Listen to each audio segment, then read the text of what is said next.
Unified pension scheme यानी कि short में यूपीएस और हिंदी में एकीकृत पेंशन योजना, इसका कंप्लीट वीडियो हम लेके आए हैं। आज हम सरकारी एम्प्लॉय हमने बनाया है यूपीएस पर एक कंप्लीट वीडियो आप सबके लिए फुल डिटेल में। इसमें हम यूपीएस के सारे टॉपिक्स कवर करने वाले हैं, वो भी सिर्फ आपके लिए। शुरुआत करेंगे हम सरकार के द्वारा जारी किया गया गैजेट नोटिफिकेशन से। हम पेंशन की कैलकुलेशन निकालना सीखेंगे। पूरे यूट्यूब में आपको ऐसा पेंशन निकालने का कैलकुलेशन कोई भी नहीं बताएगा, क्योंकि हमने इसे डिटेल में पढ़ा है। फैमिली पेंशन कैसे निकालते हैं वो बताएंगे। पेंशन कैलकुलेशन के हम 10 से ज्यादा एग्जाम्पल आपको करके बताएंगे। इनकम टैक्स में कैसे फायदा होगा वो बताएंगे। ग्रेजुएटी की कैलकुलेशन बताएंगे, लीव इनकेसमेंट, लमसम, और आपको कंपैरिजन करके बताएंगे ओपीएस, एनपीएस और यूपीएस में यूपीएस के लिए कैसे अप्लाई कर सकते हैं। और सबसे लास्ट में कुछ ऐसे प्रश्न जिसके बारे में आपको कहीं भी नहीं मिलेगा। तो 1 बाय 1 करके हम सारे टॉपिक कवर करेंगे। ये वीडियो बहुत लंबी होने वाली है, ध्यान से आप इसको देखिए। यूनिफाइड पेंशन स्कीम का नोटिफिकेशन आपके सामने स्क्रीन पर है, जिसे हम हिंदी में अधिसूचना कहते हैं। ये पूरा आपको एक्सप्लेन किया जा रहा है सरकारी एम्प्लॉय के द्वारा। ये नोटिफिकेशन 24 जनवरी 2025 यानी शनिवार को जारी किया गया था। ये टोटल 15 पेजों का है, जिसमें हिंदी और इंग्लिश दोनों मिक्स है। और ये नोटिफिकेशन वित्त मंत्रालय के द्वारा जारी किया गया है। अगर आपको इस पीडीएफ का लिंक चाहिए तो ये हमारे टेलीग्राम में मिल जाएगा, जिसका लिंक मैं आपको वीडियो के लास्ट में दे दूंगा।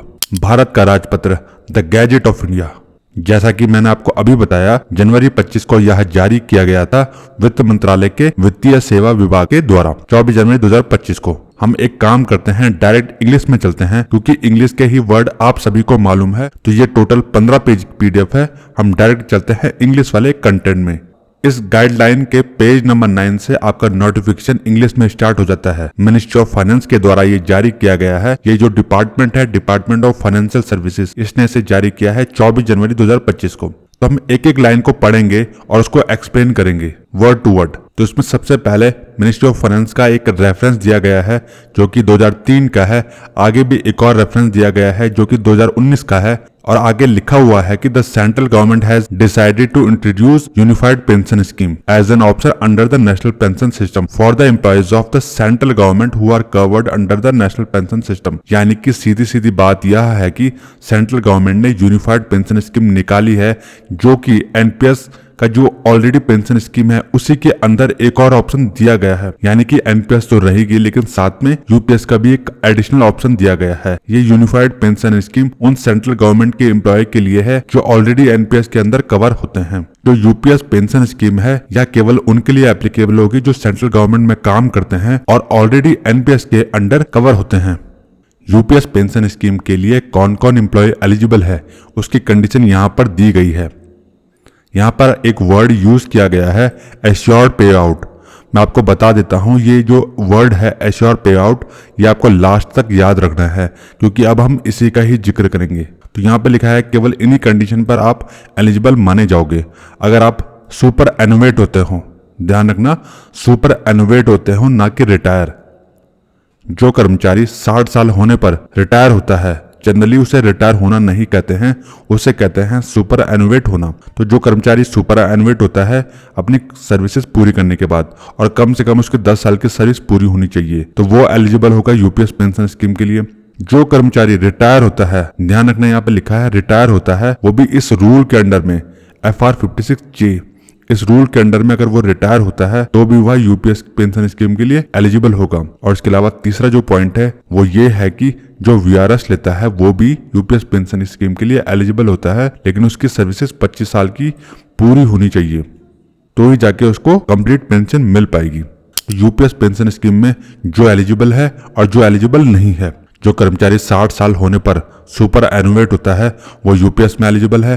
जो FR 56J रूल के अंडर रिटायर होता है वो एलिजिबल होता है, और जो वीआरएस लेता है 25 साल की सर्विस पूरी करने के बाद वो इसमें एलिजिबल है। और एलिजिबल कौन नहीं है वो इस प्रकार है, अगर आपको सर्विस से रिमूव किया जाता है, डिसमिस किया जाता है, या फिर आप रिजाइन देते हो, तो आप यूपीएस पेंशन स्कीम के लिए एलिजिबल नहीं हो। जैसे कि यहाँ पर भी लिखा हुआ है कि एश्योर्ड पे out shall not be available in case of removal, dismissal from service और रेजिग्नेशन ऑफ द एम्प्लॉय। इस केस में आप पर यूपीएस पेंशन स्कीम अप्लाई नहीं होगी। अब हम बात करेंगे कि यूपीएस पेंशन स्कीम में क्या क्या बेनिफिट देखने को मिलेंगे। Benefits under the scheme. Benefits बताने से पहले मैं आपको एक चीज बता देता हूं। अगर कर्मचारी सुपर एनुएट होता है, यानी कि 60 साल का हो गया है और अब वह काम नहीं कर सकता, तो उसे सुपर एनुएट कहते हैं। तो आपको पेंशन मिलेगी 60 साल होते ही, यानी कि जस्ट अगले महीने से। लेकिन जो FR56J है, इस कंडीशन में उस कर्मचारी को तुरंत पेंशन मिलेगी, जैसे कि सुपर एनुएट के केस में मिलती है। तो FR56J में रिटायर आदमी को सरकार कर सकती है कुछ स्पेशल कंडीशन के आधार पर। जैसे कि मान लो उसको 57 की एज में रिटायर कर दिया, तो उसको 57 की एज से ही पेंशन मिलनी शुरू हो जाएगी, यानी कि जस्ट अगले महीने से। लेकिन VRS का केस कुछ अलग है। अगर आप VRS लेते हो 58 की एज में या 57 की एज में या 55 की एज में, लेकिन आपको पेंशन तभी मिलेगी जब आप एक्चुअल में 60 के होंगे, तब तक आपको पेंशन नहीं मिलेगी। मैं एक काम करता हूं, जो हमारा फंडामेंटल रूल है 56J, इसको एक बार आपको थोड़ा सा एक्सप्लेन कर देता हूं। आपके सामने स्क्रीन पर एक ऑफिस मेमोरेंडम है जो कि ministry of personnel public grievance and pension ने जारी किया है, यानी कि DOPT ने जारी किया है 28 अगस्त 2020 को। यह लेटर इससे पहले भी जारी हुआ है, कई बार जारी होता है, और हमारे पास अभी 28 अगस्त 2020 का कॉपी है। तो मैं आपको इसको बिल्कुल शॉर्ट में एक्सप्लेन करता हूँ। यहाँ पर काफी कुछ लिखा है, लेकिन हम इसको नहीं पढ़ेंगे, हम डायरेक्ट जाएंगे रूल नंबर 2 में या 3 में। जो इसका सेकंड पैरा है, इसमें लिखा है कि the objective of the fundamental rule FR56J, यहाँ पर L भी मेंशन किया गया है, और साथ में रूल 48 मेंशन किया है, CCS पेंशन रूल 1972 का। इसका मतलब यह है कि सरकार अपनी जो एडमिनिस्ट्रेटिव डिपार्टमेंट है, मशीनरी है, उसको और इंक्रीज करना चाहती है, उसकी स्ट्रेंथ को बढ़ाना चाहती है और उसकी डेवलप करना चाहती है।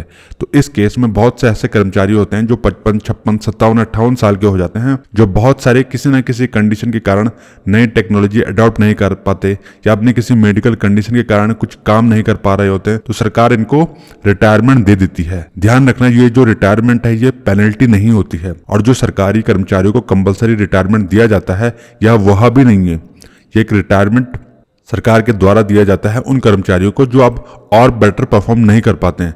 ध्यान रखना, ये पेनल्टी नहीं है। तो इसे ही कहते हैं FR56J। तो इसके अंडर में जो कर्मचारी रिटायर होते हैं उनको भी UPS पे पेंशन मिलेगी, और उसी डेट से मिलेगी जिस डेट से यह रिटायर होते हैं। इस केस में इनको रिटायर होना ही कहते हैं, सुपर एनुएट नहीं कहते हैं। अगर आपको ये ऑर्डर भी चाहिए तो इसका लिंक भी और इसकी PDF भी मैं अपने टेलीग्राम में शेयर कर दूंगा, और टेलीग्राम का लिंक मैं वीडियो के लास्ट में आप सबके लिए ऐड कर दूंगा। तो वापस चलते हैं अपने UPS की गाइडलाइन पर, जो कि पूरी 15 पेज की है, जो कि सरकार ने जारी किया है। तो हम सीधे बात करेंगे बेनिफिट्स अंडर द स्कीम। इसमें 4 पॉइंट में इसके बेनिफिट्स को एक्सप्लेन किया गया है। यहाँ पर लिखा हुआ है कि आपको एश्योर्ड पे आउट मिलेगा। एश्योर्ड पे आउट का मतलब यह है कि आपकी लास्ट जो बेसिक पे है उसका 50% आपको दिया जाएगा। यहाँ पर ही इसको एश्योर्ड पे आउट कहा गया है। यहाँ पर बेसिक पेंशन वर्ड यूज नहीं किया गया है।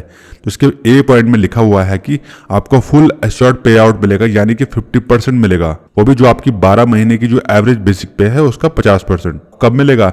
बिल्कुल मिलेगा, इमीडिएटली मिलेगा, यानी कि सुपर एनुएट होते ही आपको तुरंत मिलनी शुरू हो जाएगी, वो भी मिलेगा आपको फुल। लेकिन आपकी सर्विस मिनिमम 25 साल की पूरी होना जरूरी है। इन केस अगर आपकी सर्विस कम है, आपकी क्वालिफाइंग सर्विस कम है, तो 2 चीजें होती है। एक होता है आपकी सर्विस 25 साल की है, और एक होता है आपकी क्वालिफाइंग सर्विस 25 साल की है।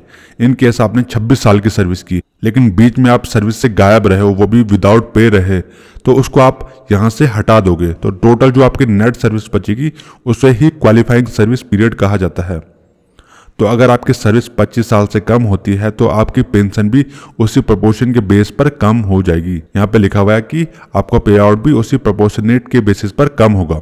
सरकार कहती है, यानी कि UPS गाइडलाइन में लिखा है कि मिनिमम गारंटी हम देंगे आपको पे आउट 10,000 रुपए का, 10,000 प्लस DNS रिलीफ या फिर DA जिसे हम शॉर्ट में कह लेते हैं। 10,000 प्लस आपको लेटेस्ट DA मिलेगा, जो कि 58% होने वाला है। Shall be assured in case of superannuation after 10 years of और मोर ऑफ क्वालिफाइंग सर्विस। 10 साल की मिनिमम क्वालिफाइंग सर्विस पूरी करने के बाद UPS पेंशन स्कीम में आपको गारंटेड 10,000 प्लस DR एश्योर्ड पे आउट मिलेगा, सुपर एनुएशन के केस में, ध्यान रखना। और इन केस आप VRS लेते हो, वो भी 25 साल की सर्विस करने की, क्वालिफाइंग सर्विस करने के बाद, तो जो एश्योर्ड पे आउट है वो आपको मिलेगा, लेकिन आपको तुरंत नहीं मिलेगा। वो आपको मिलेगा कब? जिस दिन आप एक्चुअल में सुपर एनुएट होते, जिस दिन आप एक्चुअल में 60 साल के होते, जो कि मैंने आपको अभी एक्सप्लेन किया था। उसका स्क्रीनशॉट आप चाहो तो ले सकते हो। सामने स्क्रीन में मैंने आपके लिए एक टेबल बनाई है जिससे आपको बिल्कुल 2 वर्ड्स में तुरंत समझ में आ जाएगा। मिनिमम एज कितनी चाहिए पेंशन में। ओपीएस में अगर आपको मिनिमम एज चाहिए होती है वो 10 साल की होनी जरूरी है, उसके बाद ही आपको पेंशन मिलती है। एनपीएस में कोई भी मिनिमम सर्विस का क्लॉज नहीं है। अगर आपका जो टोटल कॉर्पस है वो 2.5 लाख का होता है या फिर दूसरी कंडीशन में 5 लाख का होता है तो आपको पूरा पैसा मिल जाएगा, और इससे ज़्यादा होगा तो आपको कुछ कंडीशन में पेंशन मिलेगी। लेकिन अगर हम यूपीएस की बात करें तो इसमें भी आपकी 10 साल की क्वालिफाइंग सर्विस पूरी होनी जरूरी है। ओपीएस और यूपीएस दोनों में 10 साल की क्वालिफाइंग सर्विस पूरी होना जरूरी है। यूपीएस गाइडलाइन के पॉइंट 4 पर आते हैं। इसमें लिखा है कि in case of death of the payout holder, superannuation होने के बाद अगर जो पेंशनर है जिसको पेंशन मिल रही है उसकी डेथ हो जाती है तो उसको फैमिली पेंशन मिलेगी, यानी कि उसकी स्पाउस को, आदमी के केस में उसकी वाइफ को और वाइफ के केस में उसके हस्बैंड को 60% मिलेगा। यानी कि जो पेंशन उसको मिल रही थी उसको उसका तुरंत 60% उसको मिलना शुरू हो जाएगा, इमीडिएट बिफोर इज डैमेज। और हाँ, लीगली वाइफ को मिलेगा या लीगली स्पाउस को मिलेगा। 5th पॉइंट में लिखा है कि यूपीएस कर्मचारियों को भी डीए मिलेगा या फिर डीआर मिलेगा, वो भी उसी प्रकार मिलेगा जिस प्रकार की ओपीएस में या जिस प्रकार सभी को मिल रहा है। इसके अलावा 6 पॉइंट में लिखा हुआ है कि एक लमसम पेमेंट भी अलग से मिलेगा, वो भी 10% मिलेगा जो मंथली एमोल्यूमेंट होगा। एमोल्यूमेंट मतलब बेसिक पे और डियरनेस अलाउंस को अगर आप जोड़ देते हो तो उसे मंथली एमोल्यूमेंट कहते हैं, और वो मिलेगा आपको जो टोटल आपकी पूरी सर्विस होगी। यानी कि 25 साल की अगर आपकी सर्विस होगी तो उसको डबल कर दो तो यानी कि 50। एक साल की सर्विस को हम 2 पार्ट में डिवाइड कर देंगे तो एक साल में हमारी 2 6 महीने की सर्विस होती है। तो for every completed 6 month of qualifying service इसका हमें 10% मिलेगा। ये लमसम पेमेंट भी आपको अलग से मिलेगा, और इसका आपका जो एश्योर्ड पे आउट है यानी कि जो पेंशन है उस पर कोई भी फर्क नहीं पड़ेगा। आपकी पेंशन कम नहीं होगी इस लमसम को लेने के बाद। इस टेबल के माध्यम से मैं आपको एक चीज समझाना चाहता हूं कि जो पेंशन है आपकी, यानी कि अगर 10 साल की सर्विस होती है तो आपको जो पेंशन है वो 20% मिलेगी। 25 साल की सर्विस होने पर आपकी 50% पेंशन मिलेगी। 20 साल की होने पर आपको 40% मिलेगी। तो ये जो फिगर आपको नेट में जगह जगह बताई गई है ये पूरी तरह से सच नहीं है। इसमें और भी फैक्टर है जो बहुत इंपॉर्टेंट है, जैसे कि आपका कॉर्पस का साइज कितना है, बेंचमार्क कॉर्पस आपका कितना है, पार्शियल विड्रॉल आपने लिया है या नहीं, गलती से कोई कंट्रीब्यूशन आपकी तरफ या फिर सरकार की तरफ से कोई मिस हुआ है या नहीं। इसके अलावा अगर आपने इन्वेस्टमेंट की जो चॉइसेस है वो खुद आपने सिलेक्ट की है, अगर उसका रिटर्न अच्छा आया है तो अच्छी बात है, लेकिन कम आया है तो क्या पेंशन आपकी तो भी इतनी ही मिलेगी? क्या इससे कम हो सकती है? जी हाँ, इससे भी कम हो सकती है और 10,000 से भी कम हो सकती है। तो इसको मैं एक्सप्लेन करूंगा आगे वीडियो में। तो फिलहाल हम वापस चलते हैं अपने यूपीएस की गाइडलाइन में। तो जो 7वां पॉइंट है इसमें बताया गया है कि यूनिफाइड पेंशन स्कीम में 2 तरह के कॉर्पस बनेंगे। एक बनेगा इंडिविजुअल कॉर्पस, यानी कि जिसमें होगा एम्प्लॉय का कंट्रीब्यूशन और सरकार का कंट्रीब्यूशन। आपका कंट्रीब्यूशन और सरकार का कंट्रीब्यूशन दोनों बराबर होगा। अगर आपका कंट्रीब्यूशन 1000 रुपए है तो सरकार भी 1000 रुपए आपके इंडिविजुअल कॉर्पस में ऐड करेगी। उसके अलावा जो दूसरा है वो बनेगा पूल कॉर्पस, ये बनाएगी सेंट्रल गवर्नमेंट और ये होगा एडिशनल। इसे मैं दोबारा से समझा देता हूं। आपका 2 तरह का कॉर्पस बनेगा यूपीएस पेंशन स्कीम में, जो कि होगा एक इंडिविजुअल कॉर्पस, दूसरा होगा पूल कॉर्पस। इंडिविजुअल कॉर्पस में 10% आपका शेयर होगा और 10% गवर्नमेंट का शेयर होगा। जी हाँ, आपका और सरकार दोनों को शेयर मिलाकर बनेगा इंडिविजुअल कॉर्पस, और एक एडिशनल कॉर्पस बनेगा, वो बनेगा 8.5% का, जिसे कहा जाता है पूल कॉर्पस। और आप लोग उन बेवकूफ़ों की तरह ना बनिए जो 10-10 करके 20 और 20 और 8.5 जोड़ के 28.5% का कॉर्पस समझ बैठे हो। आपका कॉर्पस 20% का ही है। 8.5% सरकार ने एडिशनल बनाया है, और ये बहुत एक्सेप्शनल केस है, और ये किस तरह से प्रॉपरली काम करेगा वो भी हमें क्लियर नहीं है। और अगर हम बात करें एनपीएस की, तो एनपीएस में जो है वो एम्प्लॉय का कंट्रीब्यूशन 10% था और गवर्नमेंट का 14%, लेकिन यूपीएस में केवल 10 प्लस और 10 ही है, यानी कि टोटल 20%, जबकि एनपीएस में 14%। आप पूल कॉर्पस को अपने कॉर्पस में जोड़ने की गलती मत कीजिए, वो सरकार का है। और क्या आप जानते हैं, जब आप रिटायर होंगे यूपीएस में तो आपका जो पूरा का पूरा पैसा है वो पूल कॉर्पस में चला जाएगा। जी हाँ, आप उसे निकाल भी नहीं सकते हो। तो इसका जो एक्सप्लेनेशन है वो हम अभी इसी वीडियो में आगे देखेंगे थोड़ा और डिटेल में। पॉइंट 8 में हमारी इस गाइडलाइन में लिखा है कि जो कंट्रीब्यूशन होगा वो एम्प्लॉय का वो 10% होगा, यानी कि बेसिक पे प्लस डीए का, और इतना ही मैचिंग सेंट्रल गवर्नमेंट भी कंट्रीब्यूट करेगी, यानी कि 10% बेसिक पे प्लस डीए का। Both will be credited employee के इंडिविजुअल कॉर्पस में जाएगा। इसके बाद इस गाइडलाइन में आगे लिखा है 9 पॉइंट में, central government shall provide an additional contribution. जी हाँ, वो एडिशनल कंट्रीब्यूशन करेगी 8.5% का बेसिक प्लस डीए का यूपीएस पेंशन स्कीम में, वो भी पूल कॉर्पस में और एग्रीगेट बेसिस पर। इसका काम होगा कर्मचारी को सपोर्ट करना जहां पर उसकी पेंशन कम होगी। लेकिन सवाल यह है कि किस प्रकार सपोर्ट करेगी, इसके बारे में आगे बात करेंगे। तो यहां पर मैंने एक एग्जांपल दिखाया है कि कंट्रीब्यूशन किस प्रकार होगा। बेसिक पे अगर आपकी 50,500 है, डीए अगर 58% है तो आपका डीए होगा 29,290 रुपये। दोनों को अगर हम जोड़ देंगे तो वो बनेगा आपका बेसिक प्लस डीए, जिसे हम बोलेंगे टोटल एमोल्यूमेंट। तो बेसिक प्लस डीए का अगर हम 10% निकालते हैं और 100 से डिवाइड करते हैं तो आपको कंट्रीब्यूशन आ जाएगा। इन दोनों को हमने जोड़ा 50,500 और 29,290 को, और 10% निकाला तो वो निकल कर आएगा 7,979 रुपीज़। यानी कि एम्प्लॉय का कंट्रीब्यूशन 10% होगा इतना, और सरकार का भी होगा इतना। अगर हम एनपीएस के साथ इसका कंपैरिजन करें तो आप देखोगे कि जो एनपीएस है उसमें हमें 14% गवर्नमेंट की तरफ से मिलता है। हमारा तो 10% उतना ही होगा जितना कि यूपीएस में हो रहा था, 7979। यूपीएस में गवर्नमेंट भी 7979 देगी, जबकि एनपीएस में वो 11,171 हो जाएगा। यानी कि एनपीएस में 19,150 रुपये, जबकि ओपीएस में 15,958 रुपये का कंट्रीब्यूशन टोटल जमा होगा। 10वां पॉइंट, इंडिविजुअल कॉर्पस में आपका और सरकार दोनों को कंट्रीब्यूशन जमा तो हो जाएगा, लेकिन उसके बाद उस पैसे का होगा क्या? जी हाँ, उस पैसे पे मिलेगा आपको इंटरेस्ट। एक नाम सुन लीजिए, pension fund regulatory and development authority. ये आपने जरूर सुना होगा। इसे शॉर्टकट में कहते हैं PFRDA। ये जो PFRDA है ये आपके एनपीएस को मैनेज करता है और यही आपके यूपीएस को भी मैनेज करेगा। ये आपको ऑप्शन देता है जो आपका इंडिविजुअल कॉर्पस है उस पर इन्वेस्टमेंट की चॉइसेस का, यानी कि आप अपने अकॉर्डिंग कुछ इन्वेस्टमेंट चॉइस कर सकते हैं।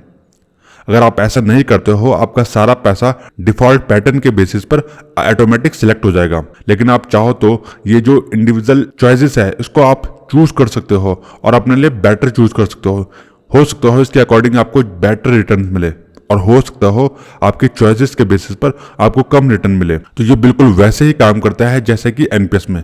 अगर आप एनपीएस पे बात करते हो, एनपीएस में आपका पूरा का पूरा जो पैसा है वो इन 3 स्कीम में लगा है। SBI pension fund scheme central government की, जिसमें आपका 32.50% शेयर है। जो दूसरा है वो एनपीएस ट्रस्ट अकाउंट है, जिसको हम कहते हैं UTI pension fund scheme central government की, इसमें आपका 34% शेयर लगा है। और LIC pension fund scheme central government की, इसमें आपका 33.50% शेयर पैसा लगा है। यानी कि 100% आपका इस डिफॉल्ट पैटर्न पर लगा है, और मैं मानकर चलता हूं कि यूपीएस में भी यही डिफॉल्ट पैटर्न स्कीम होने वाली है। अगर आप इनके अलावा कोई दूसरी स्कीम चूज करते हो जो अवेलेबल है, ऐसा नहीं आप किसी को भी खुद से चूज नहीं कर सकते हो। जो पीएफआरडीए ने आपको 10-15 स्कीम दी गई है उन्हीं को आप चूज कर सकते हो। अगर आपको बेटर रिटर्न मिलता है तो आपके लिए गुड है, लेकिन कम मिलता है तो आई थिंक आपका लॉस होगा। पॉइंट 11 में लिखा है कि जो इन्वेस्टमेंट का जो डिसीजन है पूल कॉर्पस का, वो आपके हाथ में नहीं है, वो पूरी तरह से सेंट्रल गवर्नमेंट के हाथ में है। 12वें पॉइंट में लिखा है कि जो कर्मचारी यूपीएस लागू होने से पहले रिटायर हो गए हैं और यूपीएस को ऑप्ट करना चाहते हैं, उसके लिए पीएफआरडीए अलग से मैकेनिज्म डेवलप करेगी और आपको जानकारी देगी। यहाँ पर एक और एक्सप्लेनेशन दिया गया है कि जिन कर्मचारियों को बेसिक पे के साथ नॉन प्रैक्टिस अलाउंस भी मिलता है, वह भी इसमें कैलकुलेट होगा। नॉन प्रैक्टिस अलाउंस उन एम्प्लॉय को मिलता है, बेसिकली यह डॉक्टर्स को मिलता है, क्योंकि डॉक्टर्स जो है उनको प्राइवेट प्रैक्टिस अलाउड होता है। लेकिन अगर वह सेंट्रल गवर्नमेंट में जॉब करते हैं, किसी सेंट्रल गवर्नमेंट के डिपार्टमेंट में जॉब करते हैं, तो वह बाहर प्राइवेट प्रैक्टिस नहीं करते हैं। इसके लिए सरकार उनको 20% अलग से बेसिक पे पर नॉन प्रैक्टिस अलाउंस देती है। कुछ इस प्रकार जनरली आपकी बेसिक 56,100 होगी, लेकिन आपको इस पर 20% अलग से नॉन प्रैक्टिस अलाउंस मिलेगा, जो कि मिलाकर आपका 67,320 हो जाएगा। यानी कि ये आपकी बेसिक हो जाएगी। इसी पर आपका डीए, एचआरए, टीए सब कुछ कैलकुलेट होगा। इवन आपका एनपीएस भी इसी पर कैलकुलेट होगा। हमारे रोमन नंबर के पॉइंट सारे खत्म हो गए हैं। अब हम आते हैं रियल थर्ड पॉइंट पर। इस बड़े से पैराग्राफ में सिर्फ इतना लिखा हुआ है कि सेंट्रल गवर्नमेंट के जो एनपीएस के एम्प्लॉय है वही यूपीएस का ऑप्शन चूज कर सकते हैं, और जो नए एम्प्लॉय ज्वाइन कर रहे हैं उनके पास भी दोनों एनपीएस और यूपीएस दोनों को चूज करने का ऑप्शन रहेगा। लेकिन यदि वह एक बार कोई भी ऑप्शन फाइनल कर देते हैं तो वह ऑप्शन फाइनल माना जाएगा। आप उसके बाद कोई भी चेंजेस नहीं कर सकते हैं। पॉइंट 4 में लिखा हुआ है कि यूपीएस ऑप्शन चूज करने के बाद जो एनपीएस का कर्मचारी है उसका सारा कॉर्पस यूपीएस में ट्रांसफर हो जाएगा। और एनपीएस में जो इसका प्रान नंबर, जिसको हम परमानेंट रिटायरमेंट अकाउंट नंबर कहते हैं, जो दिया जाता है वही यूपीएस के लिए भी एप्लीकेबल होगा। नोटिफिकेशन पढ़ते हुए स्टार्टिंग में ही बता दिया था कि ये जो ऑप्शन स्कीम है, ये जो यूनिफाइड पेंशन स्कीम है, वह नेशनल पेंशन स्कीम के अंडर में ही एज अ सेकंड ऑप्शन के रूप में काम कर रही है। पीएफआरडीए जो रेगुलेटिंग बॉडी है वही नेशनल पेंशन सिस्टम और यूनिफाइड पेंशन स्कीम दोनों को एक साथ मैनेज कर रही है। इवन यूनिफाइड पेंशन स्कीम की वेबसाइट भी एनपीएस के अंडर में ही काम कर रही है। 5वें पॉइंट में लिखा है कि जो एम्प्लॉय एनपीएस में कवर होते हैं और यूपीएस को चूज करते हैं उसके लिए सरकार या फिर पीएफआरडीए एक बेंचमार्क कॉर्पस है उसको कैलकुलेट करेगी।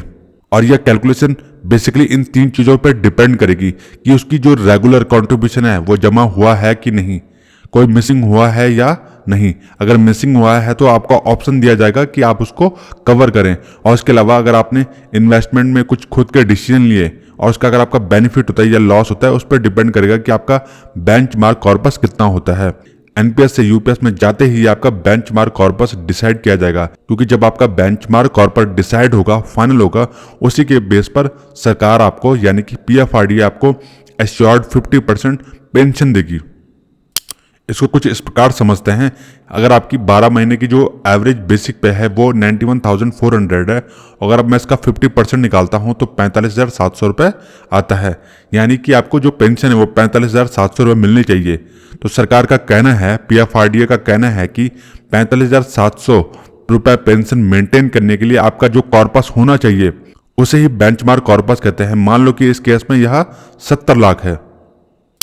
पॉइंट 6 में लिखा है कि जो सरकारी कर्मचारी का इंडिविजुअल कॉर्पस है और जो उसका बेनिफिट है, जो उसके इन्वेस्टमेंट चॉइसेस है, उसके जो भी रिटर्न्स होंगे, उसके जो भी यूनिट्स होंगे, वह पीरियडिकली सरकारी कर्मचारी को टाइम टू टाइम बताए जाएंगे। पॉइंट 7 में लिखा है कि जो कर्मचारी की क्वालिफाइंग सर्विस होगी वो उसके सुपर एनुएशन और रिटायरमेंट या फिर उसके वीआरएस के समय उसका हेड ऑफ ऑफिस बताएगा। ये तो डेफिनेटली उसका ही डिपार्टमेंट बताता है। जो ये 8वां पॉइंट है ये बहुत इंपॉर्टेंट है, इसको ध्यान से पढ़िए। सुपर एनुएशन के समय या रिटायरमेंट के समय जिस एम्प्लॉय ने यूपीएस चूज किया है या यूपीएस चूज करता है वह ऑथोराइज करेगा कि जो उसका टोटल कॉर्पस है, पूरा का पूरा जो इंडिविजुअल कॉर्पस है, उसका पूरा का पूरा इंडिविजुअल कॉर्पस पूल कॉर्पस में ट्रांसफर हो जाएगा जैसे ही वह 60 साल का होता है और कर्मचारी इसको ऑथोराइज करेगा। यानी कि सारा का सारा पैसा सरकार के पास चला जाएगा। या फिर अगर वह पॉइंट्स में है तो पूरे की पूरी जो वैल्यू है या यूनिट्स है वो आपका पूल कॉर्पस में चला जाएगा। इन केस अगर आपका जो कॉर्पस है, जो आपका बेंचमार्क कॉर्पस है, वो आपका एक्चुअल में कम है, आपका जो इंडिविजुअल कॉर्पस है वो बेंचमार्क से कम है, तो आपको एक मौका दिया जाएगा कि आप उसको पूरा कर सके। यहां पे लिखा है ना, will have an option to arrange for additional contribution to meet this gap. In case जो आपकी वैल्यू है, जो आपका यूनिट्स है या फिर जो आपका इंडिविजुअल कॉर्पस है वो ज्यादा है बेंचमार्क कॉर्पस से, तो इस केस में कर्मचारी को उतना ही कॉर्पस ट्रांसफर करना होगा पूल कॉर्पस में जो उसका बेंचमार्क होगा, और जो एडिशनल उसका बेनिफिट हुआ है, जो बच जाता है, वह उसके खाते में वापस कर दिया जाएगा, will be credited to the employee. 9वें पॉइंट में आते हैं। इन केस जो उसका इंडिविजुअल कॉर्पस है, जो उसने पूल कॉर्पस में ट्रांसफर कर दिया है और बेंचमार्क कॉर्पस से कम है, और केस यह भी है कि वह उसको उस गैप को मेंटेन नहीं करता है, यानी कि वो एडिशनल पैसा नहीं डालता है, तो आपकी पेंशन भी उसी प्रोपोर्शनेट के बेसिस पर कम हो जाएगी, यानी कि जो आपका एश्योर्ड पे आउट है वो कम हो जाएगा, इवन आपकी सारी कंडीशन पूरी होने के बाद भी। क्योंकि यह एक फंड बेस्ड पेंशन स्कीम है, इसलिए इसमें रेगुलर और टाइम पर आपका जो कंट्रीब्यूशन है वो जमा होना जरूरी है, टाइम पर आपका इन्वेस्टमेंट होना जमा जरूरी है, ताकि आपको एश्योर्ड पे आउट मिल सके। एक और इंपॉर्टेंट पॉइंट है 11वां नंबर का। यहां पे साफ लिखा है कि यहां पर बिल्कुल क्लियरली लिखा हुआ है कि for the sake of clarity, बिल्कुल प्रॉपर तरीके से लिखा है कि हम क्लियर कर देते हैं कि जो एम्प्लॉय यूनिफाइड पेंशन स्कीम का ऑप्शन ऑप्ट करता है, चूज करता है एनपीएस के अंडर में, वो एक ही बात है, ठीक है। इस नोटिफिकेशन के अकॉर्डिंग वह कोई भी एक्स्ट्रा क्लेम नहीं कर सकता है, कोई अलग पॉलिसी का कंसेशन नहीं कर सकता है, कोई पॉलिसी में चेंज नहीं करवा सकता, कोई फाइनेंशियल बेनिफिट के लिए अलग से क्लेम नहीं कर सकता है। कुल मिलाकर आप ओपीएस से कंपैरिजन नहीं कर सकते, एनपीएस से कंपैरिजन नहीं कर सकते, चाहे आपको कम मिला हो चाहे आपको ज़्यादा मिला हो, आप किसी से भी कंपेयर नहीं कर सकते हो रिटायरमेंट होने के बाद। 12वें पॉइंट में लिखा है कि जो कर्मचारी रिटायर हो गए हैं और बाद में यूपीएस का ऑप्शन चूज करते हैं, उनके लिए भी अलग से ऑप्शन होगा यूपीएस में आने के लिए, और उनको बाद में अलग से एरियर भी मिलेंगे, वो भी विद इंटरेस्ट। जिन कर्मचारियों का रिटायरमेंट के समय या फिर सुपर एनुवेशन के समय डिसिप्लिनरी एक्शन चल रहा था, उनके अंदर उन पर कोई पेनल्टी चल रही थी, तो उनके लिए अलग से नोटिफिकेशन जारी किया जाएगा। यूनिफाइड पेंशन स्कीम में पेंशन की कैलकुलेशन कैसे होगी उसके लिए हमने अनेक्सर दिए हैं नीचे, लेकिन मैं आपको बताऊंगा एक्सेल में, ना कि इनके एग्जाम्पल। हाँ, मैं इन्हीं का रेफरेंस लूंगा, लेकिन मैं आपको एक्सेल में बहुत बेटर तरीके से समझाऊंगा। और सबसे मेन चीज जो ये आपका 16वां पॉइंट है, इसमें लिखा है कि ये 1 अप्रैल 2025 से लागू होगा। आपको 3 महीने का समय दिया जाएगा, लेकिन 3 महीने का समय भी पूरा हो गया है। सरकार ने फिर से एडिशनल 3 महीने का समय दिया है, लेकिन लोगों ने अभी भी 30 लाख में से 30,000 ने भी यूपीएस का ऑप्शन चूज नहीं किया है। इसके अलावा 15 पॉइंट जो मुझसे गलती से छूट गया है, इसमें लिखा है कि जो पीएफआरडीए है वो टाइम टू टाइम आपको रेगुलेशन सब कुछ जानकारी यही देगा, क्योंकि इसी के अंडर में पूरी की पूरी यूपीएस पेंशन स्कीम है। यहाँ से हमारे शुरू हो जाते हैं एग्जाम्पल बहुत सारे, और इसमें सबसे पहले एक चीज लिखी हुई है कि ये जितने भी एग्जाम्पल है वो एश्योर्ड पे आउट को समझाने के लिए दिया गया है, और इसके लिए ये 5 कंडीशन का फुलफिल होना जरूरी है। कर्मचारी की जो एवरेज बेसिक पे है 12 महीने की, वो हमने यहाँ पर 45,000 रुपए ली है। यहाँ पर हमने एक और चीज ली है कि जो कर्मचारी की सर्विस है वो 25 साल पूरी है, यानी कि 300 महीने पूरे। एक साल में 12 महीने होते हैं, तो 25 साल का 12 से मल्टीप्लाई करेंगे तो हमारा 300 महीने निकल कर आता है। तीसरे पॉइंट में लिखा है कि इस केस में जो एग्जाम्पल हमने लिए हैं, यहाँ पर कर्मचारी की जो सारे के सारे कॉन्ट्रीब्यूशन है वो रेगुलर जमे हुए हैं और कोई भी मिस नहीं हुआ है। इसके अलावा कर्मचारी ने जो इन्वेस्टमेंट का ऑप्शन है वो डिफॉल्ट चूज किया, यानी कि उसने हाथ भी नहीं लगाया, और पीएफआरडी ने ऑटोमेटिकली डिफॉल्ट पैटर्न पर सेट कर दिया हर एक कर्मचारी के लिए, और सभी का सेम होता है। और कर्मचारी ने सबसे मेन पार्शियल विड्रॉल नहीं कराया है। तो हम एक एक करके सारे एग्जाम्पल समझते हैं। अब एग्जाम्पल 1 आपके सामने स्क्रीन पर है। 12 महीने की एवरेज बेसिक पे उसकी 45,000 है, जो कि मैंने अभी बताई। कर्मचारी की सर्विस 25 साल की है, यानी कि 300 महीने की।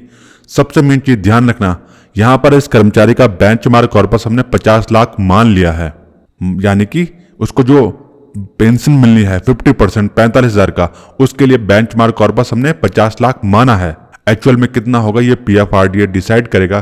कैसे करेगा वो कभी और बात करेंगे, लेकिन फिलहाल ये इतना जरूरी है, आप इतना समझ लो। 45,000 का अगर 50% निकालोगे, यानी कि 22,500, इतनी पेंशन मेंटेन करने के लिए 50,000 का कॉर्पस होना जरूरी है। हाँ, ध्यान रखना कि 22,500 में डीए भी अलग से दिया जाएगा। तो बेंचमार्क कॉर्पस 50 लाख का है, और इस कर्मचारी का जो इंडिविजुअल कॉर्पस है, बेंचमार्क कॉर्पस का मतलब यह है कि 50 लाख आपके होने चाहिए इतनी पेंशन देने के लिए, और कर्मचारी का उतना बेंचमार्क के बराबर पहुंच गया है। 50 लाख का जो बेंचमार्क कॉर्पस है ये एक लाइन है, ठीक है, लेकिन इंडिविजुअल कॉर्पस उस तक पहुंचना जरूरी है। तो इस कर्मचारी का उतना कॉर्पस यानी कि 50 लाख का कॉर्पस पहुंच गया है। और सबसे मेन चीज, इस कर्मचारी ने कोई भी पार्शियल विड्रॉल नहीं लिया है। तो फॉर्मूला आपके सामने स्क्रीन पर है, और यही फॉर्मूला बिल्कुल एक्चुअल है, जो कि पीएफआरडीए ने अपनी यूपीएस की गाइडलाइन में हमें अच्छे से समझाया है। आप चाहो तो यहां पर देख सकते हो, ये रहा पूरा का पूरा फॉर्मूला। यहां पर आपको समझने में थोड़ा सा कॉम्प्लिकेशन आएगी, मैंने एक्सेल में बहुत अच्छे से समझाया है। पहला पार्ट आपका ये रहा, दूसरा पार्ट ये रहा, और ये रहा तीसरा पार्ट। सबसे मेन पार्ट जो है वो पहला और दूसरा पार्ट है। देखो, कर्मचारी की जो एवरेज बेसिक पे है वो निकल कर आ रही है 45,000 रुपए 12 महीने की, ठीक है। इसको हम 2 से डिवाइड करेंगे, या फिर हम 50% निकालेंगे, दोनों एक ही बात है। कर्मचारी की जो सर्विस है वो 25 साल की है, तो टोटल सर्विस कितनी होनी चाहिए किसी भी कर्मचारी की? 25 साल होनी ही चाहिए, यानी कि 300 महीने होने ही चाहिए। और इस कर्मचारी के कितने हैं? बिल्कुल 25 साल है। यहाँ पर कर्मचारी की सर्विस लिखेंगे जितनी है, और यहाँ पे लिखेंगे हम जितनी होनी ही चाहिए, यानी कि मिनिमम कितनी होनी चाहिए? 300 महीने होने ही चाहिए। और यहाँ पर हम देखेंगे कि बेंचमार्क कॉर्पस इतना होना चाहिए और इतना है। सीधे यहाँ पर चलते हैं।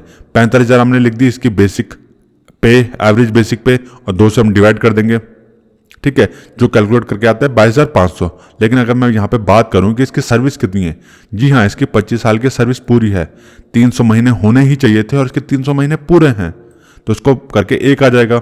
और यहाँ पर देखो 50 लाख का कॉर्पस होना चाहिए था और 50 लाख का कॉर्पस है, तो ये भी डिवाइड करके एक हो गया, तो इसकी पेंशन बन गई इन सारे एग्जाम्पल के अकॉर्डिंग, यानी कि इन सारी कंडीशन के आधार पर इसकी पेंशन निकल कर आती है 22,500 प्लस डीआर।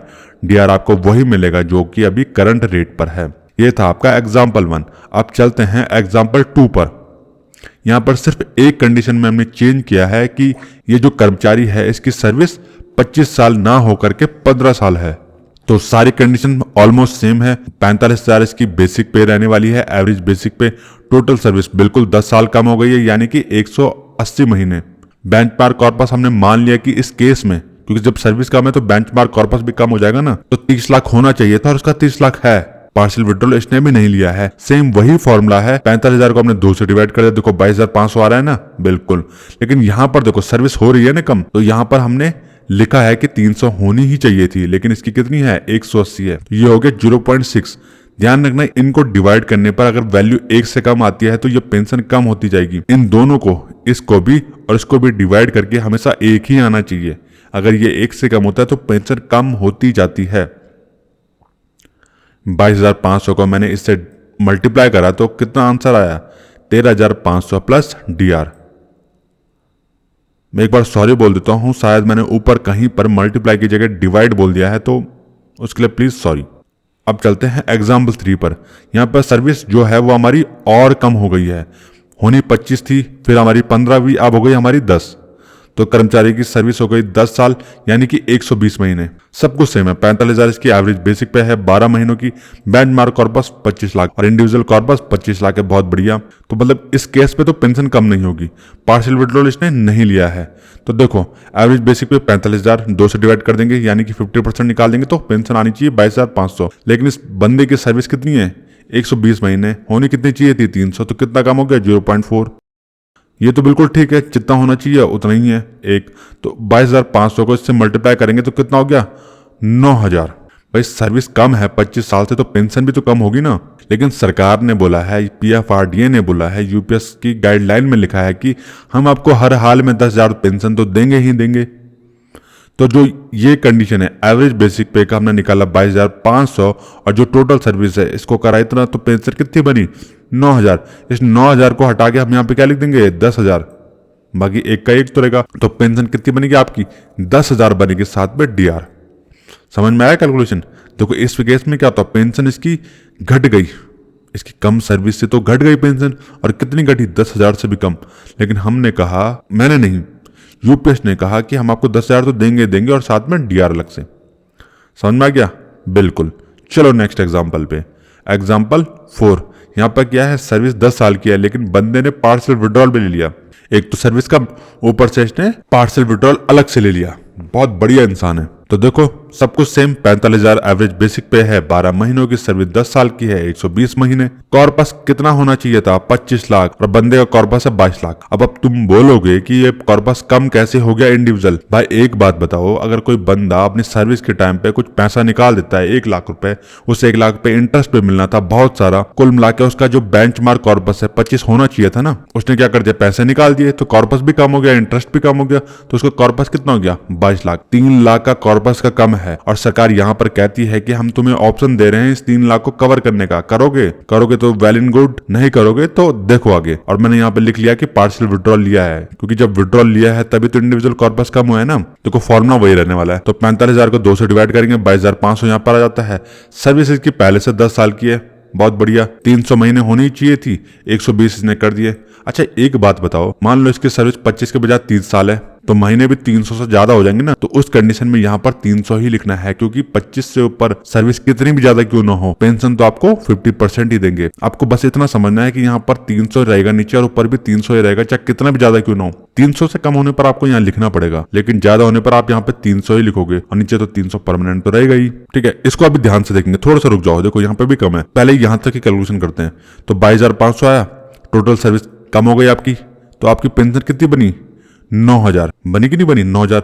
लेकिन सरकार क्या कहती है, भाई हम आपको 10,000 देंगे ना पेंशन, देखो सरकार ने कहा लो दे दिया हमने 10,000, मिनिमम पेंशन आपको 10,000 दे दी, लेकिन तुम ही खतरनाक आदमी थे, तुमने अपना पार्शियल विड्रॉल ले लिया, ऊपर से उसको कवर भी नहीं किया। बेंचमार्क कॉर्पस 25 लाख था, तुमने 22 कर दिया, तो ये देखो ये वैल्यू 1 से नीचे हो गई ना इतनी, तो 9,000 प्लस इतना हो गया। लेकिन सरकार ने कहा भाई हम तो बहुत अच्छे लोग हैं, हम आपको 10,000 रुपये पेंशन देंगे ही देंगे, तो सरकार ने 9,000 को 10,000 कर दिया, लेकिन कॉर्पस तो आपका कम था, आपकी गलती के कारण। ये मैं नहीं कह रहा हूं, ये यूपीएस की गाइडलाइन कह रही है। तो 10,000 का जब मैंने इतना निकाला तो अब आपको इतना निकल कर आया, और साथ में आपको डीआर एडिशनल मिलेगा। हाँ, अगर मैं 9,000 का इतना निकालता तो पेंशन इससे भी कम हो जाती। यदि मैं 9,000 का 0.88% निकालता तो पेंशन 8,800 से भी कम होती, क्योंकि सरकार ने आपको मिनिमम 10,000 की पेंशन दी है, इसलिए आपकी पेंशन इतनी बनकर आती है। हम आ गए हैं एग्जाम्पल नंबर 5 में। यहाँ पर हमारी और नई कंडीशन हमने ऐड करी है।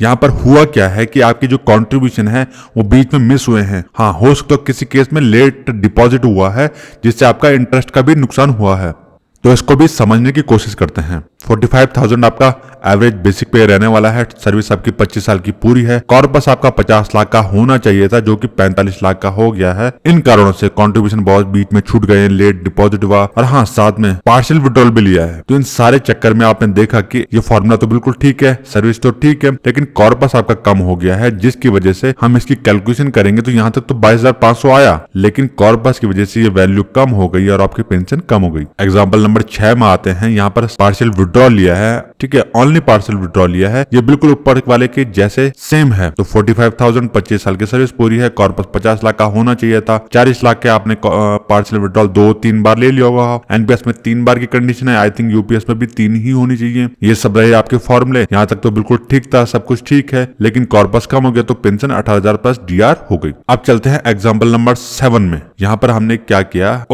आपने क्या किया कि आपने खुद से अपने इन्वेस्टमेंट चॉइसेस कर दी और उससे आपको ज्यादा का बेनिफिट हुआ। आपका जो कॉर्पस था वो 50 लाख का था, लेकिन आपका जो बेंचमार्क कॉर्पस था वो 50 का होना चाहिए था, और आपने इंडिविजुअल कर दिया 55 लाख। 5 लाख ज्यादा हो गए ना, और इसको पार्शियल विड्रॉल यहाँ से नो कर देते हैं, ये गलती से हो गया है। 45,000 को 2 से डिवाइड कर देंगे, सर्विस भी आपकी 25 साल की पूरी है, कॉर्पस भी आपका 50 पूरा है, तो आपको पूरी पेंशन मिलेगी 22,500 प्लस डीआर। लेकिन जो आपके एक्स्ट्रा 5 लाख रुपए हैं ये आपके खाते में क्रेडिट कर दिए जाएंगे। कब किए जाएंगे क्रेडिट? जैसे ही आप रिटायर होते हो या फिर सुपर एनुएट होते हो, उसी मोमेंट पे आप साइन करोगे या आप सबमिट करोगे अपना फाइनल, तो उस केस में आपका पूरा का पूरा पैसा इंडिविजुअल कॉर्पस से पूल कॉर्पस में चला जाएगा, और जो एडिशनल आपका 5 लाख रुपए है वो आपके खाते में आ जाएंगे।